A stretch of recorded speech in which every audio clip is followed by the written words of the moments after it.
Di bale na mahirapan ng todo. Ang mahalaga, nagpapakatotoo. Lahat naman ng tao ay hindi santo, pero pag nasasagad, nagpapalit anyo. Walang pakailan kung ano man sasabihin ng iba. Ang mahalaga, hindi nagpapabaya sa pamilya. Nagsisikap na mag-isa habang ang iba ay namumuna ng husga at namamahiya ng iba. Marami man pagkakadapa sa buhay. Ang importante, tinatama ang sariling kamay. Andyan paragi sa'yo kahit wala ka nang maibigay. At kapag kailangan mo ay laging karamay. Marami man ang hindi nakakaintindi sa mga taong prangka. Mas mainam na kaysa patalikuran kung manira. Hindi kailangang makipagplastikan kung may sasabing mahalaga. Hindi naghahanap ng kakampi para masabi na siya ang bida. Lahat naman ng tao ay maraming sasabihin. Kahit gaano kaganda ang lahat ng iyong gagawin. Ang mahalaga ang iyong mga mithiin sa kinabukasan na iyong pagbubutihin. Magpatuloy ka lang sa lahat ng iyong adhikain. Huwag lang makakalimot na laging manalangin. At ang pagtulong sa iba ay laging mahalin. Huwag lang aabusuhin at sasanayin. Simple lang naman ang buhay. Mahalin kung sinong nariyan at naging tunay.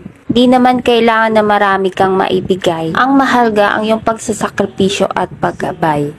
Tara, kain na naman lala. Adobong kangkong sa manok.